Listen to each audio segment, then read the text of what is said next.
Mahigit isang dekadang natanggalan ng pagkakataon ng mga anak ni Mary Jane Veloso na makapiling ang kanilang ina dahil sa death row sa Indonesia. Kaya ang pag-uwi ni Veloso labis nilang ikinatuwa. Pero may halo pa rin umanong takot. Ang panawagan nila sa Pangulo sa pagtutok ni Darlene Cai. 2 taong gulang lang si Darren noong mag-abroad ang mama niyang si Mary Jane Veloso.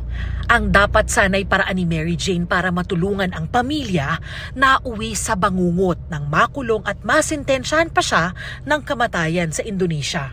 Dahil yan sa bagahing pinabitbit daw ng kanyang mga recruiter na hindi niya alam na naglalaman pala ng 2 kilo ng heroin. Kaya sa loob ng mahigit 14 na taon, si Darren at kanyang kuya lumaki ng wala sa piling ng ina. Naiinggit po. Minsan naiinggit po ako. Iniisip ko po kung si mama po kayo andun, kasama ko si mama. Mahirap po dahil po minsan binubuli pa po ako sa school. Ganun-ganun daw po yung magulang ko. Na ano? Nakulong daw po, ganun-ganun. Pero hindi na po namin pinapansin dahil po pagka po pinatulan, baliwala lang din naman po yung mangyayari. Kaya po hindi na po namin pinapansin. 17 years old na ngayon si Darren at matapos ang higit 1 dekadang paghintay, dininig daw ng Panginoon ang kanyang dalangin. Matapos inanunsyo ng Pilipinas at Indonesia na pauuwiin na si Mary Jane. Sana pag-uwi niya din lahat ng masasayang bagay, anuin namin ng kasama lang siya. Para masulit namin panahon, mabawi man lang namin yung panahon na nawala siya.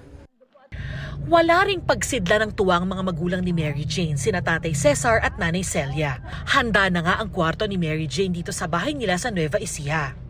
Mary Jane, anak, ito na yung kwarto mo. Oh. Pagdating mo, dito ka na matutulog. Bunso sa 5 magkakapatid si Mary Jane. Hirap at sakit lang daw ang naiisip nila sa tuwing sinasariwa ang nakalipas na mahigit 14 na taong nasa bingit siya ng kamatayan. Yung mga anak ko na yan, pinangaral kong matakot kayo sa Diyos. Yan po talaga, kaya masakit po na nagdusa po yung aking anak na walang kasalanan. Kaya masakit po. Pero hati rin ang nararamdaman ng pamilya ni Mary Jane sa balitang iuuwi na siya sa Pilipinas. Natatakot daw sila para sa kanyang kaligtasan dito dahil dati nang nagbanta sa kanila ang recruiter ni Mary Jane. Nasisiyahan kami na hindi ho namin alam na parang takot din po. Ewan ko po ba? Pero talagang kumpara po sa akin kako nga po noon, mas gusto ko na yung anak ko sa Indonesia nakakulong. Pero ayaw ko naman na habang buhay na nandun siya. Mas gusto ko rin po nandito rin siya talaga. Kaya bahala ng Diyos kako. Kaya nananawagan daw silang siguruhin ang kaligtasan ni Mary Jane sa kanyang pag-uwi sa Pilipinas. Pero ang talagang makapagpapaligaya raw sa kanila, Ang hiling ko po sa ating mahal na Pangulo na sana po, pag uwi po ng aking anak, wag na po niyang ikulong. Diretso na pong iuwi niya sa amin para makapiling na namin po siya. Dahil sabik na po kami sa aking anak.